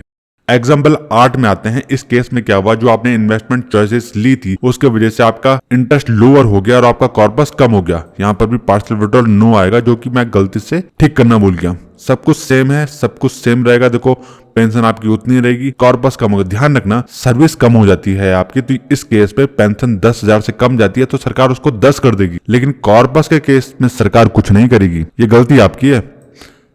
आपकी पेंशन और सर्विस कम होने से आपकी पेंशन 10 से कम जाती है तो सरकार उसको कवर करके 10,000 बना देगी। हाँ, डीआर अलग, लेकिन कॉर्पस कम होने से सरकार कुछ भी नहीं करेगी। जितना भी कम होगा सरकार उसको कम करके ही रहेगी। 5 लाख का कॉर्पस कम हो गया तो सरकार आपको ऑप्शन देगी कि 5 लाख जमा करो, नहीं करोगे तो ये हो जाएगा और आपकी पेंशन कम हो जाएगी। अब एक शॉर्टकट समझ लेते हैं। इतने सारे एग्जाम्पल को करने के बाद सारे केस सेम है। 12 महीने का एवरेज बेसिक पे 45,000 है, सर्विस 25 साल है, यानी कि 300 महीने। बेंचमार्क कॉर्पस 50 लाख होना चाहिए तो, और आपका है या फिर ज्यादा है। पार्शियल विड्रॉल आपने नहीं लिया है। जो डिफॉल्ट इन्वेस्टमेंट चॉइसेस थी ये वही है जो सरकार ने सेट करी थी, और आपका कोई भी कॉन्ट्रीब्यूशन मिस नहीं हुआ है, लेट नहीं हुआ है। अगर ये सारी कंडीशन है तो हम आगे बढ़ते हैं। तो कुल मिलाकर 2 मेन फैक्टर है, सर्विस आपकी 25 साल से ज्यादा है और आपका इंडिविजुअल कॉर्पस, इंडिविजुअल की स्पेलिंग गलत हो गई है, INDIVIDUAL। तो जो आपका इंडिविजुअल कॉर्पस है वो बेंचमार्क से ज्यादा है या बराबर है। अगर ये 2 मेन केस है, बाकी तो सारे इंपॉर्टेंट नहीं है। Missing corpus, default investment choice, partial choice. अगर इंडिविजुअल कॉर्पस ज्यादा है तो डेफिनेटली ये आपकी वही कंडीशन है जो होनी चाहिए। 25 साल से ज्यादा की आपकी सर्विस है और आपका इंडिविजुअल कॉर्पस बेंचमार्क से ज्यादा है, तो आपकी जो बेसिक पेंशन है वो बहुत इजीली निकल जाएगी। आपको 12 महीने का एवरेज बेसिक पेंशन लेना है 45,000, इसका 50% निकाल लो 22,500, या फिर इसको 2 से डिवाइड कर लो तो 22,500। सर्विस 25 साल के बजाय अगर आपकी 20 साल है तो एवरेज बेसिक पे 45 तो रहेगी, लेकिन बेसिक पेंशन आप 50% के बजाय 40% निकालोगे, क्योंकि 20 साल को 2 से मल्टीप्लाई कर दो तो 40% पेंशन होगी, यानी कि आपकी 8,000 पेंशन निकल कर आती है प्लस डीआर अलग से। थोड़ा और अच्छे से समझते हैं। आपको नहीं पता कि आपकी सर्विस कितनी है, आई मीन इस एग्जाम्पल के केस में। हाँ, लेकिन कॉर्पस आपका ठीक ठाक है, बराबर है, बेंचमार्क के बराबर या फिर ज्यादा है। अगर आपकी 10 साल की सर्विस है तो आपको 20% पेंशन मिलेगी। तो कितना निकल कर आता है 45,000 के केस में? 9,000। लेकिन 9,000 कम है ना, सरकार कहती है कि अब आपको 10,000 देंगे और डीआर अलग से। 11 साल की सर्विस होने पर आपको पेंशन मिलेगी 22%, यानी कि 9,900, जो कि 10,000 हो जाएगी और प्लस डीआर। 12 साल की सर्विस पर आपको मिलेगी पेंशन 24%। ये सारे एग्जाम्पल 45,000 बेसिक पे पे है, ध्यान रखना। तो आपको मिलेगी 10,800, जो ऑलरेडी 10,800 से ज्यादा है तो उतनी रहेगी, और डीआर अलग से। तो इसी प्रकार ये पूरी की पूरी टेबल मैंने आपको बनाई है और ये सामने आप दिख रही है। 25 साल की सर्विस होने पर 50% मिलेगी, यानी कि 22,500 और डीआर। 26 साल की सर्विस होने पर 50% पेंशन ही मिलेगी, ज्यादा नहीं मिलेगी, 50 ही मिलेगी पेंशन, 22,500। तो रही बात यहाँ पर सर्विस आपकी 25 साल से ज्यादा है और इंडिविजुअल कॉर्पस अगर आपका बेंचमार्क से कम है, ध्यान रखना बहुत इंपॉर्टेंट चीज है। सर्विस तो ठीक है आपकी 25 से ऊपर, लेकिन इंडिविजुअल, यहाँ पे फिर स्पेलिंग गलत हो गई, कोई बात नहीं, आपको आती है ना तो ठीक है। इंडिविजुअल कॉर्पस जो है वो बेंचमार्क से कम है और बेंचमार्क होना चाहिए था 50 लाख। केस में थोड़ा सा कैलकुलेशन कैसे होगी वो एक बार मैं आपको यहाँ पर भी बताता हूँ। एवरेज बेसिक पे 45,000 जैसे कि हमने लिया, और आपका 50% यानी कि फुल पेंशन जो है वो 22,500 है और डीआर अलग से। तो अब यहाँ पे देखो, कॉर्पस, इंडिविजुअल कॉर्पस जो है आपका कॉर्पस है वो है 50 लाख का, होना 50 चाहिए तो आपका वही 50 है, तो पेंशन 1 आ गया ना, मतलब पेंशन परसेंटेज ये वो गलत हो गया, इसको हटा दो। तो यहाँ पे आ गया 1, ठीक है। तो पेंशन मिलेगी 22,500। कॉर्पस देखो 1 लाख कम हो गया, तो देखो ये 1 से कम हो गया ना, ये 1 से कम होगा तो आपकी पेंशन कम हो जाएगी। देखो 22,500 हो गया, सॉरी, तो आपकी जो पेंशन है वो 22,050 हो गई, इतनी तो आपकी पेंशन है। 2 लाख कम हो गया तो आपके ये पॉइंट 0.96 हो गया और आपकी पेंशन और कम हो गई। अगर हम जाएंगे 40 लाख हो गया आपका इंडिविजुअल कॉर्पस, 10 लाख कम तो आपकी पेंशन 18,000 हो गई। 33 लाख हो गया तो 14,850 रुपए। तो इतने सारे मैंने एग्जाम्पल लिए हैं। तो ये थी आपकी पूरी की पूरी पेंशन की कैलकुलेशन। आपको ध्यान रखना है कि आपका बेंचमार्क कॉर्पस और इंडिविजुअल कॉर्पस मैच करना चाहिए। इंडिविजुअल कॉर्पस ज्यादा हो जाएगा चलेगा, लेकिन कम नहीं होना चाहिए। आपको ध्यान रखना है कि आपका डिपार्टमेंट जो कि आपका और सरकार दोनों का कंट्रीब्यूशन जमा करता है वो पहली तारीख ही जमा कर दे, क्योंकि जितना लेट करोगे उतना इंटरेस्ट का लॉस होता है। पीएफआरडीए तो अपनी कैलकुलेशन 1 तारीख के बेसिस पे कर देगा, लेकिन आपका जो लॉस है वो आपको ही सहना पड़ेगा। कोई भी मिस नहीं होना चाहिए और पार्शियल विड्रॉल कोशिश करो ना ही लो। अब चलते हैं एग्जाम्पल 9 लिया हमने, 60% विड्रॉल एट रिटायरमेंट। जैसा कि एनपीएस में होता है वैसे ही सरकार ने यूपीएस में भी एक ऑप्शन दिया है। क्या ऑप्शन दिया है, एक बार पहले हम नोटिफिकेशन पढ़ लेते हैं। ये देखो, जो प्रोटेन की वेबसाइट है, यानी कि जहां आपका एनपीएस और यूपीएस दोनों ओपन होता है और सारी के सारी गाइडलाइन और ऑर्डर जारी किए जाते हैं, उस पर लिखा है कि रिटायरमेंट के समय एम्प्लॉय में विड्रॉ अप टू 60%। कर्मचारी अपनी टोटल कॉर्पस का 60% तक का विड्रॉ कर सकता है। जैसा कि एनपीएस में था वैसे ही यूपीएस में भी इन्होंने दे दिया है। तो अब इसके बाद हम देखेंगे कि पेंशन की कैलकुलेशन कैसे होती है। तो ये रहा आपका एग्जाम्पल 9, जहां पे कर्मचारी ने 60% विड्रॉल ले लिया है रिटायरमेंट पे। तो हमने क्या देखा था, 45,000 के हिसाब से उसकी पेंशन जो है वो 22,500 आती है नेट पेंशन, यानी कि फुल एश्योर्ड पे आउट आता है 22,500 का। लेकिन कर्मचारी ने क्या कर दिया है, 60% ले लिया है।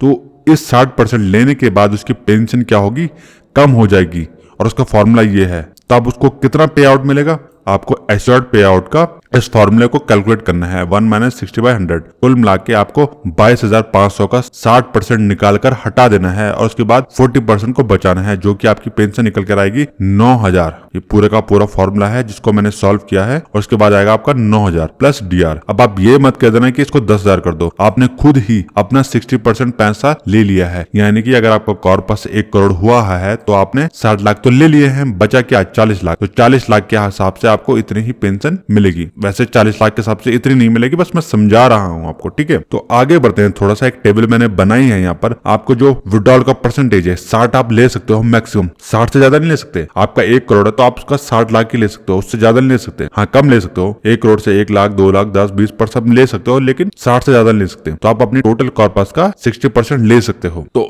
आपका मंथली पे आउट कितना था अभी, 22,500, यानी कि पेंशन, लेकिन हम क्या बोलते हैं उसको, एश्योर्ड मंथली पे आउट, जो कि सरकार ने नया नाम दिया है। तो अगर आप 60% निकाल देते हो तो आपको फिर तो 9,000 ही मिलेगी। हाँ, डीआर अलग से, डीआर 58% अगर मैं मिला देता हूँ तो कितनी मिलेगी पेंशन, 14,220 रुपए। अब ये मत कहना कि पेंशन बहुत कम है, भाई जी 60% आप ले चुके हो। हाँ, अगर आप यूपीएस से ओपीएस से कंपैरिजन करते हो तो फिर तो गलत बात है ना, पेंशन बहुत कम है। क्योंकि ओपीएस में पेंशन का कॉम्पिटिशन किया जाता है, वहां पर भी 60% तक कर सकते हैं, लेकिन कमाल की बात यह है कि उसमें भी 15 साल बाद आपकी पेंशन डिफॉल्ट हो जाती है। और इम्पोर्टेंट चीज, भले ही आपका जो बेसिक पेंशन है वो 22,500 से 9,000 हो गई है, उसमें ओपीएस के केस में जो डीए है वो 9,000 पे नहीं मिलेगा, वो 22,500 पे मिलेगा। यानी कि जो आपकी कॉम्पिटिशन लेने के बाद 9,000 को जोड़ेंगे, 22,000 नहीं जोड़ेंगे, 9,000 को जोड़ेंगे, लेकिन जो डीए है वो इस पर निकालेंगे। इसका जो डीए निकलेगा, यानी कि अगर इसका 50% डीए है तो 11,250 आएगा ना, तो 11,250 और 9,000 जोड़ेंगे जो कि 20,000 होगा। लेकिन इस केस में क्या होता है, वो 9,000 पे जुड़ेगा। हाँ, इनके बारे में थोड़ा डिटेल से हम आगे देखेंगे जब हम कंपैरिजन करेंगे इसी वीडियो में, इस वीडियो के थोड़ा आगे में एनपीएस, यूपीएस और ओपीएस का कंपैरिजन।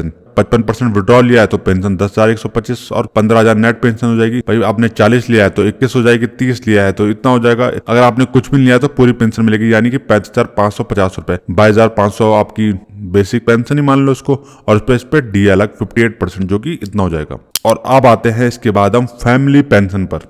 इन केस आपकी डेथ हो गई तो उसके बाद फैमिली को कितनी पेंशन मिलेगी? जी हाँ, 60% मिलेगी, 60% मिलेगी। एश्योर्ड पे आउट कितना? 22,500 प्लस डीआर, 60% निकालोगे तो 13,500 प्लस डीआर आपका ये आ जाएगा, 60% पेंशन मिलेगी। लेकिन ध्यान रखना, अगर आप ऑलरेडी 22,500 है, ये ऑलरेडी अगर कम हो रखा है, अब आप कहोगे कम कैसे हो गया, 60% आपने पहले ले लिया तो कम कितना हो गया? 9,000 बनी ना आपका एश्योर्ड पे आउट कितना हो गया? 9,000। ये आपके बेसिक पेंशन हो गए, क्योंकि 60% तो आप ले चुके हो। अब आपकी डेथ हो गई तो इस 9,000 का भी 60% मिलेगा, यानी कि 5,400 प्लस डीआर। तो अगर मैं इसका 58% निकालता हूं तो 3,132 रुपये हो जाएगी। अब टोटल पेंशन मिलेगी आपको 8,532 रुपये फैमिली पेंशन मिलेगी आपके स्पाउस को। अब रही बात आपकी स्पाउस की भी डेथ के बाद क्या ये बच्चे को पेंशन मिलेगी? सॉरी, अभी ये चीजें क्लियर नहीं है। क्योंकि ये चीजें क्लियर नहीं है तो मैं कह सकता हूं कि आपके स्पाउस के बाद पेंशन किसी को भी नहीं मिलेगी। और आपका जो 40% का जो कॉर्पस है, पहले तो 60 था ना, तो 40% का जो कॉर्पस है वो पूल कॉर्पस में तो जा ही चुका है। इसका मतलब ये है कि वो आपको अब वापस नहीं मिलेगा। इसको हम थोड़ा और डिटेल में समझेंगे आगे के वीडियो में। हाँ, इसी वीडियो के आगे अभी मैं कंटिन्यू कर रहा हूँ, जिसमें मैं आपको बताने वाला हूँ ओपीएस, एनपीएस और यूपीएस में कंपैरिजन। तो हमने यहाँ तक बता दिया आपको सारे के सारे एग्जाम्पल। अब हम जाएंगे इसके नेक्स्ट टॉपिक में। बात करते हैं यूपीएस पेंशन स्कीम में टैक्स बेनिफिट की। ये पूरा का पूरा नोटिफिकेशन आपके सामने है, यानी कि पीआईबी, टैक्स इन्फॉर्मेशन ब्यूरो आपके सामने है। कोई प्रॉपर ऑर्डर अभी निकला नहीं है, लेकिन पीआईबी एक ऑर्डर ही होता है। तो इसको भी समझते हैं कि इसमें लिखा क्या है। टैक्स बेनिफिट आपको मिलेंगे यूपीएस में भी, और वो भी कैसे, जैसे कि एनपीएस में मिलते हैं। तो यहाँ पे पूरी कहानी दी गई है कि डिपार्टमेंट ऑफ फाइनेंशियल सर्विस ने ये नोटिफिकेशन है, इसके रेफरेंस लिया, इसका रेफरेंस लिया। जो कर्मचारी एनपीएस में कवर्ड है वही यूपीएस ले सकते हैं। ये सब फलाना फलाना लिया, जो कि हमने इससे पहले इतना डिटेल में पढ़ लिया है कि मुझे भी नफरत हो गई पढ़ते पढ़ते। ठीक है, तो ये सारा का सारा जो गाइडलाइन है वो पीएफआरडीए है, इसको मैनेज करता है, यही निकालता है। ठीक है, और ऑप्ट करते हैं ये सब कुल मिला के यहाँ पे लास्ट में लिखा हुआ है कि जो प्रोविजन एनपीएस के स्ट्रक्चर में थे टैक्स बेनिफिट के लिए, वही यूपीएस में अप्लाई होंगे। जो एनपीएस में था वही यूपीएस में अप्लाई होगा। बात खत्म, इतना ही इसमें लिखा है। चलो सीधे चलते हैं कैलकुलेशन पर। आ गए हैं हम सामने इनकम टैक्स की कैलकुलेशन पर। तो सबसे पहले समझते हैं एनपीएस में क्या होता है कि दो तरह का कॉन्ट्रीब्यूशन होता है। एक होता है एम्प्लॉय कॉन्ट्रीब्यूशन, एक होता है एम्प्लॉयर कॉन्ट्रीब्यूशन। एम्प्लॉय कॉन्ट्रीब्यूशन यानी कि आपका, मेरा, जो कि हम कर्मचारी है। मैं कर्मचारी नहीं हूँ, मैं आपको बता देता हूँ कि मेरे घर में मेरे माता पिता, भाई बहन, हर आदमी सरकारी कर्मचारी है, लेकिन मैं इकलौता ही हूँ जो नकारा हूँ, इसलिए यूट्यूब पे वीडियो बनाता हूँ। हाँ, इन सब की हेल्प भी करता हूँ, क्योंकि इनको तो पढ़ना आता नहीं, इनके लिए मैं पढ़ लेता हूँ पूरी की पूरी गाइडलाइंस। तो एम्प्लॉयर का कॉन्ट्रीब्यूशन जो है वो 14% होता है एनपीएस में, और सरकारी कर्मचारी का होता है 10%। ये जो 10% होता है ये बेसिक पे प्लस डीए का होता है 10%, और 14% दोनों बेसिक पे प्लस डीए का होता है। हम एग्जाम्पल लेते हैं, लेवल 6 का एक कर्मचारी है जिसकी बेसिक पे है 5,500। ये पूरा का पूरा एक साल की टेबल है। अप्रैल 2025 से शुरू हो रही है और मार्च 2026 में खत्म हो जाएगी, क्योंकि यूपीएस तो अभी से लागू हो रही है ना। तो इस कर्मचारी की जो बेसिक पे थी वो अभी थी 50,500। जनवरी में इसका लग गया इंक्रीमेंट, इसकी हो गई 52,000, 3% इंक्रीमेंट मिल गया इसको। तो अप्रैल में जो था डीए रेट वो 55% था, जुलाई से 58 हो जाएगा, और हाँ अगले जनवरी से मान लेते हैं कि 2 ही बढ़ा, 60%, 3 बढ़ गया तो बहुत अच्छी बात है। तो ये इसका डीए रेट है, तो ये इसका डीए अमाउंट इसके सामने है, और ये बेसिक प्लस डीए का 10% निकाल दिया है, यानी कि हर महीने इस कर्मचारी का इतना इतना इसकी सैलरी से कटा है और ये एनपीएस में जमा हुआ है। यानी कि इस पूरे साल में अप्रैल 2025 से मार्च 2026 तक इसका 96,370 रुपए जमा हो जाएगा इसकी सैलरी से कटकर, और सरकार देगी इसको 14% वो की जो इस प्रकार है, और ये टोटल हो जाएगा 1,34,843 रुपए। एम्प्लॉय कॉन्ट्रीब्यूशन, एम्प्लॉयर कॉन्ट्रीब्यूशन यहाँ तक समझ गए एनपीएस का, क्योंकि एनपीएस का जो टैक्स बेनिफिट है वही यूपीएस में मिलेगा, इसलिए हम एनपीएस को थोड़ा सा समझ रहे हैं। एनपीएस में 3 तरह के टैक्स बेनिफिट मिलते हैं, 80CCD 1, 80CCD 1B, 80CCD 2। 1 है तो 1B सेम हुई होगा। तो 80CCD 1 में होता है एम्प्लॉय का कंट्रीब्यूशन, यानी कि सरकारी कर्मचारी का 10% का कंट्रीब्यूशन, जिसकी लिमिट है 1.5 लाख रुपए। अगर ये अमाउंट 1,60,000 होती है तो आपको 1.5 लाख तक का टैक्स बेनिफिट मिलेगा, 10,000 का नहीं मिलेगा, समझ गए। तो इस केस में तो पूरा मिल जाएगा। 80CCD 1B यानी कि अगर आप 50,000 रुपए वॉलंटरी ऐड करते हो ये भी मिल जाएगा, ये इससे अलग है, ठीक है। ये 80CCD 2 यानी कि सरकार जो आपका कंट्रीब्यूशन जमा करती है 14%, और हाँ ये पूरा मिलेगा टैक्स बेनिफिट। तो समझ गए इस केस में। तो इस एग्जाम्पल में पूरा टैक्स माफ 50,000 ये भी मिल जाएगा और 1,34,000 का ये भी मिल जाएगा। ये 2 लाख होता तो ये भी पूरा माफ। यूपीएस की बात करें तो ये भी बिल्कुल सेम टू सेम रहने वाला है, लेकिन थोड़ा सा डिफरेंट ये आएगा क्योंकि यूपीएस में जो सरकार का कंट्रीब्यूशन है वो भी 10% है, तो ये और ये कंट्रीब्यूशन सेम रहेगा। तो समझ में आ गया एनपीएस और यूपीएस की टैक्स बेनिफिट की कैलकुलेशन। टैक्स बेनिफिट तो देख लिया आप लोगों ने, अब आप कह रहे होंगे कि हमें ग्रेजुटी भी बता दो, लीव इनकैशमेंट भी बता दो। तो सबसे पहले उसका ऑर्डर या उसका नोटिफिकेशन जो है उसको पढ़ लेते हैं। सामने स्क्रीन पर 18 जून 2025 का एक लेटर है जो जारी किया है डीओपीटी ने। सॉरी, ये डीओपीटी ने जारी नहीं किया है, ये जारी किया है department of pension and pensioner ने। तो ये ऑफिस मेमोरेंडम जारी हुआ है 18 जून 2025 को। इसकी जो हेडिंग है इसमें लिखा है कि extension of benefits of retirement gratuity और death gratuity to the central government employee जो कि यूपीएस में कवर होते हैं। देखो मैं आपको सबसे पहले एक चीज बता देता हूं, जो ग्रेजुटी की कैलकुलेशन होती है, जो डेथ ग्रेजुटी की कैलकुलेशन होती है वो ओपीएस, एनपीएस और यूपीएस तीनों में सेम है। तो इसको ज्यादा लंबा नहीं पढ़ेंगे, इसमें सीधा सीधा एक जगह पे लिखा होगा giving one time option to central government covered under NPS, ठीक है। तो इसमें यही चीज लिखी हुई है, ठीक है। हम सीधे चलते हैं कैलकुलेशन में। मैं इसको पूरा पढ़ चुका हूं, आपको ये ऑर्डर चाहिए और जितने भी ऑर्डर अभी तक हमने मेंशन करे और आगे मेंशन करेंगे सब मैं आपको दूंगा टेलीग्राम के ग्रुप में, उसका लिंक दूंगा वीडियो के लास्ट में। वीडियो के लास्ट में मैं आपको इसलिए दूंगा क्योंकि वीडियो मेरी अभी बन रही है। तो चलते हैं सीधे डायरेक्ट कैलकुलेशन में। सामने रही ग्रेजुटी और डेथ ग्रेजुटी दोनों की कैलकुलेशन आपके सामने। हमने लास्ट बेसिक पे 45,000 ही लिया है जो कि हम अभी तक लेते आ रहे हैं। डीए जो है वो 58% मैंने ले लिया है, यानी कि 26,100। दोनों को जोड़ देंगे तो एक अमाउंट आएगा 71,100 रुपए। इससे बोलेंगे हम टोटल एमोलमेंट्स। ध्यान रखना टोटल एमोलमेंट्स उसे ही कहा जाता है जहां पर बेसिक पे और डीए को ऐड किया जाता है। कर्मचारी की जो टोटल सर्विस है वह है 25 साल की, यानी कि 50 महीनों की। तो फॉर्मूला क्या है ग्रेजुटी का, देखो 71,100 को 100 से आप मल्टीप्लाई करोगे किसका, 50 से। 50 क्यों करोगे, क्योंकि ग्रेजुटी में जो आपकी सर्विस होती है उसको 6 महीने में डिवाइड किया जाता है, यानी कि 1 साल की सर्विस को 2 6 महीनों में, तो हो गया 2। 25 साल की सर्विस डिवाइड हो जाएगी 2 में तो हो जाएगा 50, और उसको डिवाइड करेंगे 4 से, तो आपकी ग्रेजुटी निकल कर आती है इस इमोलमेंट के बेस पर और 25 साल की सर्विस के बेस पर 8,88,750 रुपए। अब रही बात डेथ ग्रेजुटी की, तो डेथ ग्रेजुटी का भी सब कुछ सेम होता है, लेकिन यहाँ पे 4 के बजाय 2 से डिवाइड होता है और आपकी डेथ ग्रेजुटी हो जाती है डबल, 17,77,500 रुपए। बहुत सिंपल, यही रिटायरमेंट ग्रेजुटी की कैलकुलेशन होती है हर केस में। अब आप कहोगे कि जो मेरी सर्विस है वो 25 साल और 3 महीने की है, मेरी 31 साल 1 महीने 18 दिन की है, या फिर मेरी 20 साल 10 महीने 29 दिन की है, तो मैं टोटल सर्विस कैसे कैलकुलेट करूं, क्योंकि इसमें महीने भी जुड़े हैं। तो मैं आपको बता देता हूं कि इसका भी एक तरीका होता है काउंट करने का एक्चुअल सर्विस। तो उसके लिए मैं एक अलग से वीडियो बनाऊंगा ग्रेजुटी का, यह भी बहुत लंबी बनेगी जैसे कि मैंने ये बनाई है। तो ये निकल गया हमारी ग्रेजुटी की कैलकुलेशन। अब आते हैं हम लीव इनकैशमेंट पर। सबसे पहले तो एक चीज समझ लो कि जो लीव इनकैशमेंट होता है it's not a part of pension. Leave encashment जिसे हम ईएल और एचपीएल का नकदीकरण कहते हैं, ये अलग होता है, ये पेंशन का हिस्सा नहीं होता है, लेकिन दिया साथ में जाता है। अब आप कहोगे कि इसका कोई ऑर्डर आया, जी नहीं आया, क्योंकि ये पेंशन का पार्ट नहीं होता है, ये आपका लीव का पार्ट होता है। सीसीएस लीव रूल का पार्ट होता है। जितनी आपने अपनी ईएल बचाई होती है उसके बेस पर आपको लीव इनकैशमेंट मिलता है रिटायरमेंट के समय मैक्सिमम 300 दिनों का।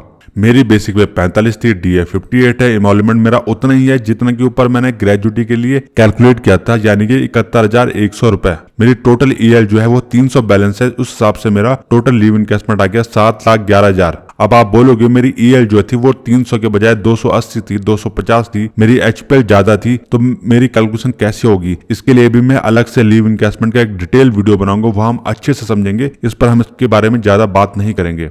तो ये रही थी आपकी ग्रेजुएटी की कैलकुलेशन, ये रही आपकी लीव इनकैशमेंट की कैलकुलेशन। लीव इनकैशमेंट आपका पेंशन का पार्ट नहीं होता है, इसलिए leave encashment NPS, OPS, UPS हर प्रकार के पेंशन में सेम तरीके से कैलकुलेट होता है और सेम अमाउंट ही मिलता है। ये केवल डिपेंड करता है आपकी लास्ट बेसिक पे और डीए पर।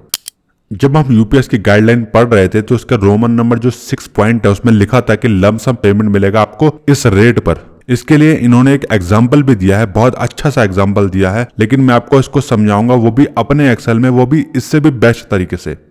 तो सेम एग्जाम्पल, कर्मचारी का जो बेसिक पे है, लास्ट बेसिक पे वो 45,000 है, डीए 58 और इमोल्यूमेंट हो जाएगा 71,100। इसी इमोल्यूमेंट से आपका ग्रेजुएटी कैलकुलेट होता है, लीव इनकैशमेंट कैलकुलेट होता है, इसी से आपका लमसम अमाउंट भी कैलकुलेट होगा जो कि आपको रिटायरमेंट में मिलेगा केवल यूपीएस में। टोटल सर्विस आपकी उतनी ही है जितनी ग्रेजुएटी में होती है। तो यहाँ पर आपकी टोटल सर्विस 25 साल है, जो कि जितनी ग्रेजुएटी में थी उतनी सर्विस यहाँ पे रहेगी। लेकिन ये ग्रेजुएटी वर्ड मैंने यहाँ पे गलत लिख दिया, इसको मैं हटा देता हूँ, यहाँ पे होगा लमसम पेमेंट। ठीक है, तो लमसम पेमेंट का फॉर्मूला भी ऑलमोस्ट सेम होता है।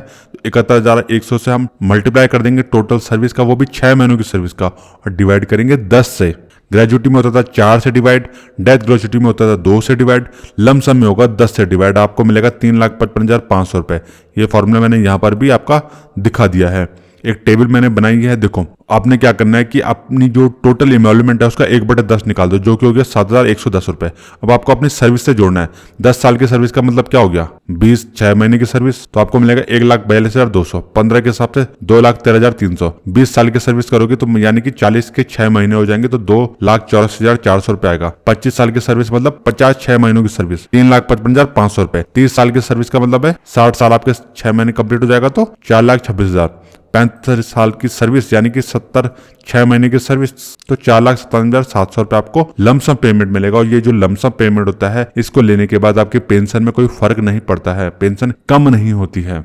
हाँ, ये बात जरूरी है कि अगर 10 साल से कम की सर्विस है तो लमसम पेमेंट नहीं मिलेगा, क्योंकि उस केस में आपको यूपीएस ही नहीं मिलेगा, उस केस में आपको एनपीएस ही लेना पड़ेगा। तो ये बता दिया मैंने आपको लमसम पेमेंट। इसके बाद हम करेंगे अब कंपैरिजन ओपीएस, एनपीएस और यूपीएस का, वो भी बिल्कुल शॉर्ट में। जहां पे एग्जांपल की जरूरत होगी वहां पर हम एग्जांपल भी देखेंगे। OPS versus NPS versus UPS, यानी कि तीनों पेंशन स्कीम का हम करेंगे इसमें कंपैरिजन। सबसे पहले हमने लिया है ओपीएस यानी कि ओल्ड पेंशन स्कीम, जो कि सभी सरकारी कर्मचारियों को पहले मिलती थी, अब नए कर्मचारियों को नहीं मिलती है। एनपीएस, सभी नए कर्मचारियों को एनपीएस डिफॉल्ट रूप से मिलती आ रही है, लेकिन इस अप्रैल 2025 से यूपीएस भी इन कर्मचारियों को ऑप्शन में मिलेगी। यानी कि एक कर्मचारी जब ज्वाइन करेगा तो उसके पास एनपीएस और यूपीएस इन दोनों में से एक को चूज करने का ऑप्शन मिलेगा, ओपीएस का नहीं मिलेगा। तो सबसे पहले हम देखते हैं कि जो ग्रेजुएटी के सरकारी कर्मचारियों को मिलती है रिटायर होने पर या सुपर एनुएट होने पर, तो उसका जो फॉर्मूला होता है, उसकी जो कैलकुलेशन होती है और उसका जो अमाउंट होता है वो सेम रहेगा तीनों की तीनों पेंशन स्कीम में। ग्रेजुएटी कैसे कैलकुलेट करते हैं वो हम ऑलरेडी पीछे दिखा चुके हैं। ग्रेजुएटी का एक डिटेल टॉपिक हम जल्द ही आपके लिए बनाएंगे, A to Z पूरी जानकारी हम देंगे ग्रेजुएटी और डेथ ग्रेजुएटी दोनों का। तो अगर हम कंपैरिजन की बात करें डेथ ग्रेजुएटी का, तो ये भी तीनों पेंशन स्कीम में सेम रहने वाली है। जितनी ओपीएस में मिलेगी उतनी ही यूपीएस में और उतनी ही एनपीएस में। रही बात लीव इनकैशमेंट की, यह भी तीनों पेंशन स्कीम में बिल्कुल सेम मिलेगा, सेम कैलकुलेशन होगा, सेम फॉर्मूला है। और सबसे मेन बात, लीव इनकैशमेंट जो है वो पेंशन का पार्ट नहीं होता है, ये आपकी लीव का पार्ट होता है। हम जीपीएफ की बात करें तो जीपीएफ फैसिलिटी केवल ओपीएस में मिलती थी, एनपीएस और यूपीएस में नहीं मिलती है। मेरा मानना है कि जीपीएफ की फैसिलिटी इन दोनों में भी देनी चाहिए थी, क्योंकि जीपीएफ में आप अपना पैसा अपनी सैलरी से कटवा सकते हो और सरकार के पास ये जमा होता है और आप इससे बीच में एडवांस भी ले सकते हो। आपके हर बड़े से बड़े काम या छोटे से छोटे काम के लिए जब भी आपको पैसे की जरूरत पड़ती है तो जीपीएफ से यह आसानी से मिल जाता था। रिटायरमेंट होने पर आप अपनी कम्यूटेशन करवा सकते हैं पेंशन का, जी हाँ करवा सकते हैं ओपीएस में। एनपीएस और यूपीएस में कम्यूटेशन जैसा कोई पार्ट नहीं है, लेकिन इसमें आप अपनी टोटल कॉर्पस का आप मैक्सिमम 60% तक विड्रॉल कर सकते हो। कम्यूटेशन भी मैक्सिमम 60% ही विड्रॉल होता है। लेकिन कमाल की बात यह है कि 15 साल पूरे होने के बाद आपका जो कम्यूटेशन है, कम्यूटेशन कराने के बाद होता क्या है कि आपकी पेंशन अगर 1 लाख है तो वह 40,000 हो जाएगी, क्योंकि 60% आपने कम्यूट करवा दिया है। लेकिन 15 साल बाद वही पेंशन 40,000 से वापस 1 लाख हो जाती है और साथ में डीआर मिलता है, यानी कि महंगाई राहत, जिसे हम डीए भी कह लेते हैं। तो ऐसा जो रिस्टोर वाला जो ऑप्शन है वो इन दोनों में है ही नहीं। इसके अलावा एक और चीज है, जब हम पेंशन कम्यूट कराते हैं, यानी कि अगर आपकी पेंशन 1 लाख है और आपको 50% डीए मिल रहा है तो आपकी जो पेंशन है वो 1.5 लाख हो जाएगी। लेकिन कम्यूट कराने के बाद आपकी जो पेंशन है वो 1 लाख से 40 हो जाती है कि नहीं। लेकिन जो डीआर है वो 1 लाख पे ही कैलकुलेट होता है, यानी कि आपकी जो पेंशन है वो 40 + 50 होगी, यानी कि जो डीए का अमाउंट है कम्यूट कराने के बाद भी वो तब भी 1 लाख पर ही कैलकुलेट होता है, ना कि कम पर। लेकिन ऐसा यूपीएस और एनपीएस में नहीं होता है, कम्यूट कराने के बाद वह कम पर ही मिलता है। रिस्टोर पेंशन का भी कोई प्रावधान नहीं है। हाँ, ओपीएस में 50% गारंटीड पेंशन मिलेगी, यूपीएस में मिलेगी, लेकिन इसमें कुछ और कंडीशन भी है। सर्विस कम होने पर पेंशन भी कम हो जाएगी। इसके अलावा अगर आपका बेंचमार्क कॉर्पस और इंडिविजुअल कॉर्पस मैच नहीं होता है, बेंचमार्क ज्यादा है इंडिविजुअल कम है, तो भी आपकी पेंशन कम हो जाएगी। इन्फ्लेशन एडजस्टमेंट यानी कि महंगाई राहत, महंगाई भत्ता, जी हाँ, वो ओपीएस में मिलेगा, यूपीएस में मिलेगा और सेम फॉर्मूले से मिलेगा, सेम कंडीशन में मिलेगा। एनपीएस में इसका कोई रूल नहीं है। हाँ, ये फंड बेस्ड स्कीम नहीं है। ओपीएस जो है वो आपको डायरेक्ट मिलता है सरकार की तरफ से, इसके लिए सरकार के द्वारा अलग से जीआईए दिया जाता है। एनपीएस और यूपीएस में क्या होता है कि पूरी लाइफ टाइम आपकी सैलरी से पैसा कटता है और कुछ पार्ट सरकार देती है, उसी के बेसिस पर आपको पेंशन मिलती है। जो फंड बेस है, सरकार ने ओपीएस का जो जीपीएफ है वो उठा दिया, वो एनपीएस और यूपीएस में डाल तो दिया है कंट्रीब्यूशन के नाम पे, और उसी से पेंशन दे रही है। तो सेम एम्प्लॉय का जो कंट्रीब्यूशन है वो ओपीएस में नहीं करता है, ना ही सरकार का कोई कंट्रीब्यूशन करता है। इन दोनों में आपका सैलरी से करता है बेसिक प्लस डीए करता है 10% दोनों केस में, और सरकार के द्वारा 14% दिया जाता है एनपीएस में बेसिक प्लस डीए का, लेकिन यूपीएस में 10%। हाँ, एक पूल कॉर्पस भी होता है, वो अलग है, उसमें इसको मिलाने की बेवकूफी ना करना। तो जैसे कि मैंने बताया, जीपीएफ यहाँ मिलता है लेकिन इन दोनों में नहीं मिलता है। जीपीएफ एडवांस फैसिलिटी इसमें है, इनमें तो है ही नहीं। लमसम पेमेंट ओपीएस में नहीं है, एनपीएस में नहीं है, हाँ यूपीएस में, उसका फॉर्मूला मैंने पीछे बता दिया है। अमाउंट वैसे बहुत कम होता है, एक रिटायरमेंट के समय आपको 3-4 लाख मिलता है तो बहुत कम है। रिस्क बिल्कुल रिस्क नहीं है, क्योंकि सब कुछ सरकार देती है। एनपीएस में हाँ रिस्क है, क्योंकि पैसा कम होगा, शेयर मार्केट क्रैश होता है तो पेंशन वगैरह काफी ऊपर नीचे जा सकती है। इसमें कंडीशनली रिस्क है, क्योंकि अगर आप अपने इंडिविजुअल कॉर्पस का कुछ पैसा अलग इन्वेस्टमेंट चॉइसेस में ऐड करते हो तो हाँ थोड़ा रहता है। हाँ, लेकिन पूल कॉर्पस में जाने के बाद ये आपके हाथ में नहीं है, तो हम इसको कह सकते हैं कि इसमें भी रिस्क नहीं है। मिनिमम पेंशन 9,000 प्लस डीए है, एनपीएस में ऐसा कोई मिनिमम पेंशन नहीं है, और यूपीएस में 10,000 प्लस डीए है। हाँ, अगर फैमिली पेंशन ले लोगे, फैमिली पेंशन का मतलब ये है कि मेन मेंबर की डेथ हो गई, उसके बाद उसके स्पाउस को पेंशन मिल रही है, तो स्पाउस को पेंशन मिलती है 60%, यानी कि 10,000 का जो आपको मिलेगा वो मिलेगा 6,000 प्लस डीए।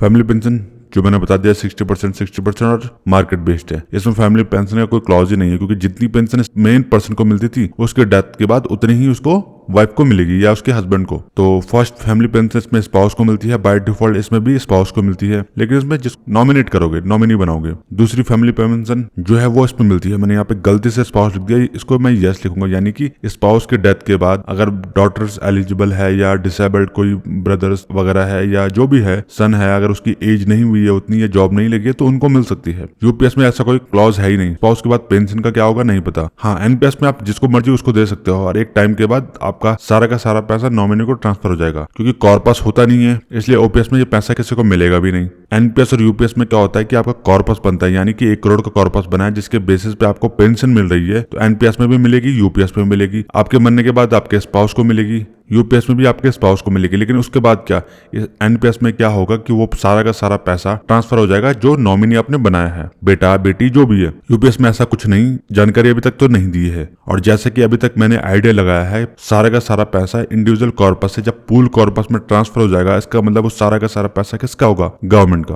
तो जैसे कि मैंने बताया, एम्प्लॉयर कॉन्ट्रीब्यूशन यानी कि गवर्नमेंट का कॉन्ट्रीब्यूशन। ओपीएस में सारा का सारा जो पेंशन के लिए जो पूरा पैसा जाता है वो सरकार की तरफ से आता है। इसमें सरकार केवल 14% देती है, इसमें 10%। कर्मचारी का कंट्रीब्यूशन 0 होता है, इसमें 10% एनपीएस में, 10% यूपीएस में। टैक्स बेनिफिट ओपीएस में नहीं मिलते हैं। ये केवल उन बात पे हो रही जो कंट्रीब्यूशन, जब कंट्रीब्यूशन नहीं है तो टैक्स बेनिफिट का क्या करना है। इन दोनों में है इन दोनों में टैक्स का कंट्रीब्यूशन का बेनिफिट है जो मैंने आपको पहले बता दिया है। और हाँ, अगर आप वीआरएस लेते हो तो आपको पूरी पेंशन मिलेगी, उसी मंथ के बेसिस पे पूरी मिलेगी। एनपीएस में मिलेगी जैसे भी आपकी बनती है मिलेगी, लेकिन यूपीएस में एक झमेला है कि 55 की एज में वीआरएस ले लो लेकिन पेंशन मिलेगी 60 होने पर ही। सबसे बड़ी चीज, पे कमीशन आता है तो ओपीएस में पेंशन बढ़ती है, एनपीएस का कोई मतलब है नहीं उससे, यूपीएस का भी नहीं होने वाला है। तो ये बताया मैंने आपको पॉइंट टू पॉइंट कंपैरिजन। अब आपको बताऊंगा एक केस 1, ये भी कंपैरिजन का है।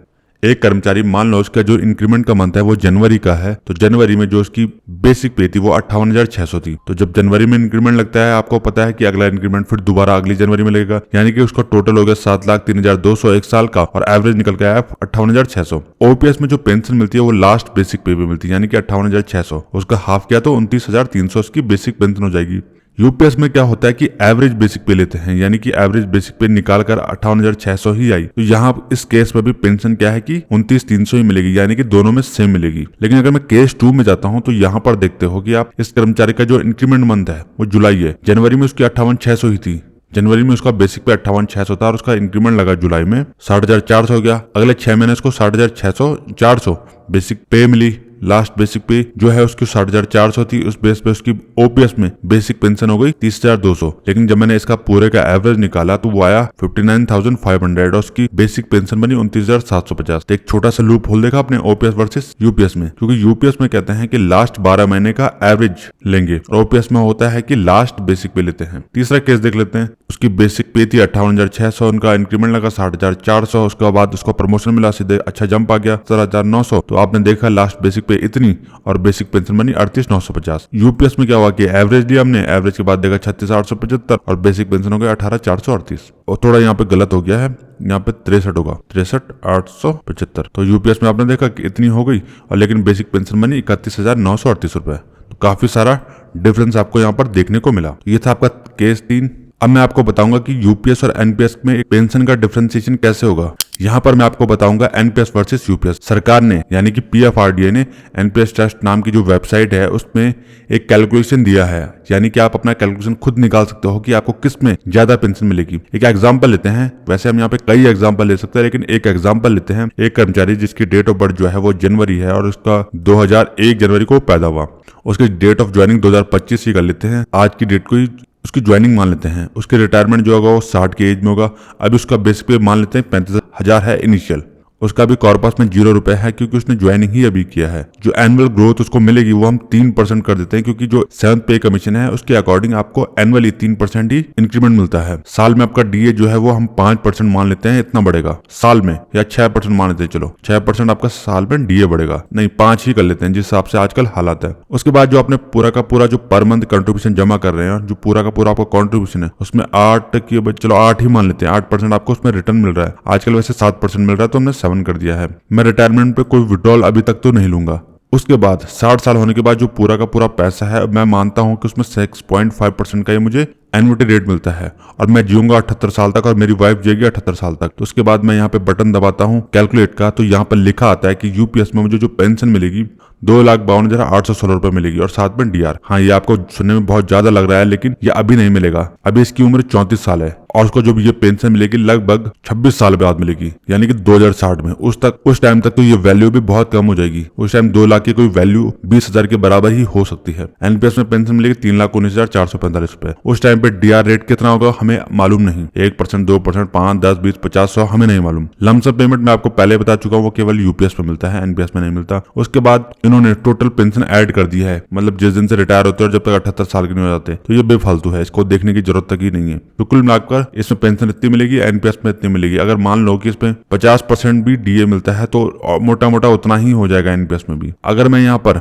60% का विड्रॉल ले लेता हूँ और दोबारा कैलकुलेट करता हूँ तो आप देखोगे कि मेरी पेंशन 1 लाख हो जाएगी प्लस डीआर, और इस केस में 1,27,000। तो ये था पूरा ऑनलाइन कैलकुलेशन, यानी कि पूरा का पूरा कंपैरिजन, जो कि मैंने आपको बिल्कुल शॉर्ट में और बहुत आसानी से समझा दिया है। इसके बाद मैं चलता हूँ नेक्स्ट टॉपिक पर, और जो कि हमारा अब लास्ट टॉपिक होने वाला है। उसमें मैं बताऊंगा कि यूपीएस के लिए कैसे अप्लाई करते हैं। मैं ज्यादा डिटेल में नहीं बताऊंगा, उसको बिल्कुल शॉर्ट में ही बताऊंगा। आपके स्क्रीन के सामने एक फॉर्म है जिसको बोलते हैं फॉर्म A2। ये आपको वेबसाइट में मिल जाएगा और हमारे टेलीग्राम के लिंक में भी मिल जाएगा। इस फॉर्म को बोलते हैं सब्सक्राइबर माइग्रेशन फॉर्म, यानी कि आपको एनपीएस से यूपीएस में जाने के लिए माइग्रेशन करना होगा। उसका फॉर्म ये रहा आपके सामने। आपको यहाँ पे अपना नाम लिखना पड़ेगा, फादर का नेम लिखना पड़ेगा और अपना प्रान नंबर देना पड़ेगा, यानी कि परमानेंट रिटायरमेंट अकाउंट नंबर आपको यहाँ पर देना पड़ेगा। इसमें आपको सब कुछ लिखा है कि मैंने नोटिफिकेशन वगैरह पढ़ लिया है। 2 तरह के नोटिफिकेशन है, एक है 15 पेज का जो मैंने आपको पूरा का पूरा पढ़ के सुनाया है, एक है 150 पेज का जो कि पीएफआरडीए ने जारी किया है सरकारी डिपार्टमेंट के लिए कि आपको कैसे कैसे काम करना है। उसको मैंने यहाँ एक्सप्लेन नहीं किया है क्योंकि अगर मैं उसमें वीडियो बनाता तो वो आप लोगों को बिल्कुल भी समझ में नहीं आता, क्योंकि वो पूरी तरीके से डिपार्टमेंट्स के लिए है, ना कि आप लोगों के लिए। हाँ, लेकिन आपको फिर भी यहाँ पे वेरीफाई करना है कि मैंने दोनों पढ़ लिए हैं और मुझे समझ में भी आ गया है। और उसके बाद आपको यहाँ पे लिखा गया है कि आप उसके बाद किसी भी कंडीशन में दोबारा वापस नहीं जा सकते हो, और मेरा पूरा का पूरा डेटा PFRDA का जो डेटा है वो शेयर कर सकते हो। तो यहाँ पे आपको अपना साइन करना है या फिर थंब लगाने हैं, डेट वगैरह लिखनी है, एम्प्लॉय ID लिखनी है, अपना क्वालिफाइंग सर्विस लिखनी है, आपकी ज्वाइनिंग वगैरह जो है बेसिक पे सब लिखना है, इंक्रीमेंट कब होता है वो लिखना है। इसके बाद DDO का पार्ट होता है, ये आपको नहीं बनना है। यहाँ पर जो आपका NPS डील करते हैं उनके पास जाना है, वो यहाँ पे बनेंगे, ठीक है। DDO यानी कि disbursing and drawing officer, PA होता है परमानेंट, मैं भूल गया, प्रिंसिपल अकाउंट ऑफिसर ऐसा कुछ होता है।